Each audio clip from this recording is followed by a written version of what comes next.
Ça a commencé, parfait. Je vois plus la petite lumière rouge. Bonjour tout le monde. Écoutez, il y a un seul mot ce matin quand je me suis réveillé qui m'est venu à l'esprit. C'est un mot un peu bizarre qui n'est pas dans la langue française. C'est poids. Pourquoi poids?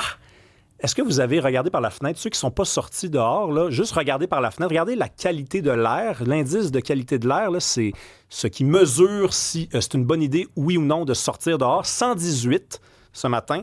Ça veut dire que c'est très mauvais. Moi, j'ai toujours de la misère à respirer dans ce temps-là. En fin de semaine, les amis, ne sortez pas. Restez à la maison, OK? J'exagère un petit peu. Mais si vous restez à la maison puis vous suivez mes conseils, il y a un bon film que vous pouvez regarder. Hein? On se met des petites couvertes comme ça, on sort pas, on garde nos petits poumons en santé. Ça s'appelle l'Omerta scolaire. J'ai reçu tout de suite, là, ici, présent, ils sont là, 2 participants du film. Déjà, le réalisateur, Francis Denis. Bonjour, Francis Denis. Bonjour. Un avocat qui témoigne dans le film, Monsieur Morin, bonjour. Séguin, en fait. Séguin, exactement. Bonjour. C'est un petit peu le bordel, là. C'est un film qui raconte, en fait, c'est un documentaire. C'est pas un film de fiction, mais c'est un documentaire sur la situation dans les écoles parce qu'il y a toute une ambiguïté autour de qu'est-ce qu'on fait avec les jeunes qui détransitionnent. Qu'est-ce qu'on fait avec les jeunes qui choisissent, avant l'âge de 14 ans, de changer d'identité de genre? On dit souvent au Québec que c'est de la théorie, qu'on peut, oui ou non, se poser ces questions-là, mais qu'il n'y a pas de cas réel. Vous, ce que vous avez fait, puis je commencerai avec vous, parce que vous avez représenté une professeure qui a été aux prises avec une situation comme ça, M. Séguin, une élève de 14 ans, on doit le préciser, c'est une jeune fille biologique qui, au cours de l'année, comme ça, change de sexe, comme ça, en tout cas, change d'identité de genre. Et là, la professeure doit se demander si oui ou non, elle appelle les parents, si oui ou non, elle s'adresse à la direction. Et ça a été très compliqué pour elle. Ça a été très compliqué. En fait, ce n'est pas encore arrivé parce que l'école qui l'engage, suivant des directives qui viennent d'en haut, donc du ministère de l'Éducation, lui a interdit de le faire, basé sur des instructions ministérielles. En gros, un guide, mais finalement, c'est des directives ministérielles. Et donc, c'est dans cette mesure-là où elle m'a contacté avant la rencontre de parents, parce que c'était un moment où, franchement, disons, c'est un reality check, là, être devant les parents, les avoir en face, puis cacher cette information-là qui est tellement cruciale pour des parents, c'est quelque chose qu'elle n'avait pas la force de faire. Mais non, mais parce que la loi dit quoi? La loi a changé en 2016. C'était sous le gouvernement de Philippe Couillard. Et à partir de ce moment-là, on a décidé qu'en bas de 14 ans, oui, il faut absolument parler aux parents, mais après 14 ans, là, l'école dit qu'il faut cacher l'information. C'est bien l'expression qu'on retrouve, là, ou en tout cas l'interprétation de la loi. Dans la loi, légalement parlant, c'est-à-dire si on veut, par exemple, changer notre certificat de naissance pour changer la mention de sexe, de masculin ou féminin ou l'inverse, ça prend plus, donc depuis 2016, ça ne prend plus l'autorisation des parents. Puis en fait, les parents ne sont même pas informés de ça.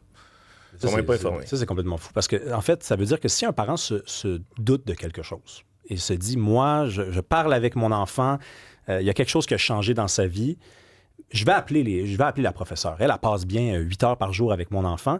Là, le professeur, quand on dit qu'il faut qu'il cache, ça veut dire quoi, ça? Ça veut dire qu'il faut qu'il refuse les appels? Ça veut dire qu'il faut qu'il maintienne la version de l'enfant? Ça veut dire quoi, ça, cacher? Ben, toute la question est là. En fait, pour revenir à la question du changement dans les papiers, juridiquement parlant, les parents ne sont pas informés, mais il n'y a rien qui dit que c'est confidentiel en soi. Le sexe de quelqu'un n'est pas quelque chose qu'on a conçu depuis le début, je veux dire, de la civilisation comme étant confidentiel. C'est vrai qu'on peut changer depuis 2016 nos papiers d'identité sans que les parents soient informés, donc évidemment sans leur autorisation. Ça ne veut pas dire confidentiel. Bon. Donc, le fameux guide qui est à la source de ça a été, finalement, je peux vous le dire, là, écrit par les mêmes personnes qui ont fait du lobby pour que la loi soit modifiée en 2016. On s'en doute un petit peu là, quand on le regarde, ouais. Ouais, c'est ça. Donc voilà, ils ont écrit le guide comme ça. Ils l'ont fait un peu en sous-main, selon moi, parce que ce ne sont pas officiellement parlant des directives ministérielles. J'ai des raisons de croire que le ministre de l'Éducation n'était même pas au courant de l'existence de ce guide-là. Mais ce qui est sûr, c'est que ça dit voici quelle est la loi, en tout cas c'est notre interprétation, puis voici quelles sont vos obligations. Ils envoient ça à toutes les écoles, puis les écoles, quand ils surviennent des cas comme ça, disent aux profs, puis à tout le personnel, vous devez cacher cette information-là, ça veut dire dans les copies d'examen, dans les bulletins, quand vous parlez aux profs, etc. Ça, c'est important parce que Francis Denis, vous l'avez côtoyé, cette professeure-là. À un moment donné, elle rencontre un membre de la haute direction qui lui dit il faut que tu choisisses entre ton travail ou ton espèce de combat pour l'informer les parents. Donc, elle était menacée littéralement de congédiement. C'est incroyable. Oui. Non, mais je l'ai rencontrée, mais dans le documentaire, on la voit à visage caché.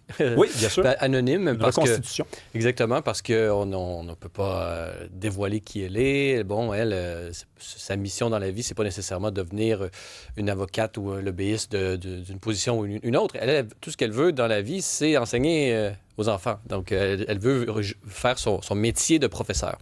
Et là, elle est mise dans une position qui véritablement, brime sa liberté d'expression, sa liberté de conscience. Et donc, c'est un peu ce cas-là. On part, dans le documentaire, on part de ce cas-là qui est défendu, Maître Séguin est l'avocat, le vrai avocat, et lui n'est pas à visage caché.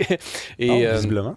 Et là, on part de ça et on investigue un peu qu'est-ce qui se passe dans le fond. Parce que c'est un cas en particulier, mais elle, la professeure, ça fait la deuxième fois que ça lui arrivait et on se rend compte que ça arrive vraiment souvent et c'est une problématique qui dépasse le simple code qu'on regarde. Et donc là, on part, on discute avec des juristes, on discute avec des professionnels de la santé, des psychothérapeutes, des organisations internationales et d'autres parents, parce qu'il y a aussi cette question-là qui est abordée, c'est-à-dire la relation de confiance entre le professeur, les professeurs, le système d'éducation et les parents. Parce que les parents, il y a un pacte non écrit, mais qu'il y a un pacte entre les parents qui confient aux écoles le bien-être psychologique de leurs enfants. Et là, ils se rendent compte que concrètement, dans la loi ou dans un guide qui est suivi, qui s'appuie soi-disant sur une interprétation légale, on peut demander à un professeur de mentir. Donc, il y a aussi cette question-là de l'autorité parentale et on se rend compte, à force de voyager, parce qu'on va à Paris pour la question de l'idéologie transgenriste, transgenre. On va à Dublin pour rencontrer la fondatrice d'une organisation qui, justement, tente de mettre d'être un peu l'autre côté de la médaille par rapport à ce qu'on appelle l'affirmation de genre, qui s'appelle Jen Speck.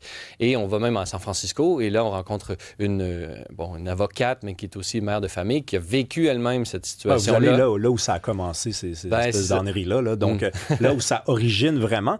Là, ce qui est dangereux, puis j'ai entendu parler de cas particuliers, parce qu'au départ, quand on a commencé à parler de ça, de ce sujet-là, de l'introduction dans les écoles de la théorie du genre puis de l'idéologie du genre, on disait, ça reste de la théorie, il n'y a pas de cas. Là, il y a un cas, après on va dire que c'est un cas particulier. Quand est-ce que ça devient un vrai problème? Là? Parce que la réaction de l'école, ça crée une certaine forme de jurisprudence. Hein? C'est peut-être pas le bon terme là, pour adresser devant un avocat comme ça, sauf que là, la professeure, elle a subi une pression de sa direction. Elle va s'en rappeler. Elle va parler à ses collègues. Un jour, on va savoir que ça s'est passé comme ça. Donc, les comportements vont changer. On se plie devant cette idéologie-là. Absolument. Je ne saurais mieux dire. On se plie devant cette idéologie, mais elle ne l'a pas fait, ceci dit. Puis, on ne saura jamais, en tout cas, en ce moment, le système est ainsi fait qu'on ne saura jamais combien de fois c'est arrivé. Elle, c'est la deuxième fois que ça lui arrivait en 2 ans. Elle a très peu d'expérience comme professeur, en a 2, 3. 2 fois en 2 ans, petite école de rien. Il est fort probable que c'est arrivé des centaines de fois. Qu'est-ce qui lui est arrivé à elle? À elle, en soi, évidemment, l'école qui s'est cachée dans toutes ces procédures-là, ils se sont cachés, ils ont voulu rien dire, ils ont fini par envoyer un avocat qui est là pour dire qu'il ne participe pas au débat. Donc, eux, ils disent, on se fie au cadre juridique tel que ça leur a été indiqué dans le guide dont je viens de parler. L'école, en tant que telle, se rabat là-dessus. Ça s'arrête là. Ils prennent pas... Est-ce qu'elle enseigne encore, cette femme-là? Oui, elle enseigne encore. Donc, elle, craignant justement l'esclandre puis le problème, ils ont dit, OK, tu peux envoyer, si ça marche, un genre de rapport écrit aux parents pour dire, voici, ça se passe comme ça, en prétextant une raison pour laquelle elle les rencontrerait pas. Et Et c'était en 2023, on dit on ne pourra pas refaire cette exception-là en 2024. Ça s'est judiciarisé. Ils ont réussi à le refaire. Et là, en ce moment, la cause continue, mais elle n'a pas ce même élève-là. Donc, là, en ce moment, c'est une question qui n'est pas théorique, même si cet élève-là n'est plus là, parce que c'est arrivé 2 fois en 3 ans, mais ça peut arriver une 3e fois en 4 ans. J'ai une dernière question pour vous. Il y a un angle mort dans le film, c'est la réaction du syndicat. Parce qu'on comprend généralement, aisément, que le syndicat va défendre le professeur. Puis honnêtement, j'en ai entendu des cas où le syndicat défendait n'importe quoi. Là. À Bedford, le syndicat a d'abord commencé par défendre les enseignants qui étaient dénoncés par le rapport. Le syndicat, dans un cas particulier comme ça, on sait que les centrales syndicales au Québec sont plutôt à gauche. Est-ce qu'elles se sont mises à défendre, madame? C'est peut-être la chance. En fait, c'est peut-être la raison pour laquelle ça a été porté devant les tribunaux. C'est une école privée, donc c'est pas syndiqué. Okay. Sinon, elle aurait dû se rabattre sur les avocats du syndicat. Puis après ça, sans entrer dans des théories du complot, il y a quelques syndicats de professeurs, mais je sais que les syndicats, un en particulier, ont été très impliqués dans justement ces politiques-là. Donc, de quelle manière est-ce qu'un professeur situé dans cette position-là dans une école publique qui doit s'en remettre à son syndicat aurait pu se fier sur son syndicat pour là ou la défendre adéquatement? Ça soulève des questions. En tout cas, je trouve que c'est particulier que ce soit justement dans une école privée, donc non syndiquée, que ce cas-là se soit posé. Oui, puis on est obligé de spéculer, mais là, il y a eu cette semaine la publication d'un rapport sur l'identité de genre, puis j'ai fait un contrôle F dans cette espèce de... C'est une manœuvre informatique qui permet d'identifier des mots plus rapidement au lieu de passer au travers d'un document de 1000 pages. On parle très peu de la situation de ces élèves-là de moins de 14 ans ou même des élèves de plus de 14 ans dans les écoles. C'est la CAQ qui est au pouvoir depuis 7 ans maintenant. C'est un gouvernement qu'on dit nationaliste et conservateur. Et on dirait qu'il n'y a pas le courage politique d'aller dans cette direction-là. Merci beaucoup parce que vous l'avez, ce courage-là. On invite les gens de la CAQ à regarder le documentaire qui est disponible gratuitement sur YouTube Omerta scolaire, et à s'inspirer un peu des différentes... disons, des spécialistes qui s'expriment dans le documentaire pour pouvoir se faire une idée beaucoup plus claire de la situation et éventuellement arriver avec des politiques qui vont protéger les enfants, qui vont protéger la liberté de conscience, qui vont protéger la liberté d'expression et la relation entre les professeurs et les parents. Merci, Francis. Puis si je peux juste dire une petite affaire avant de finir. Ce rapport-là nous a quand même appris quelque chose. Le Québec est le seul endroit dans le monde où à 14 ans, on peut changer nos papiers d'identité sans demander aux parents. Ne serait-ce que pour ça, c'est intéressant. La particularité québécoise, mesdames et messieurs. Merci. Merci. Merci à vous.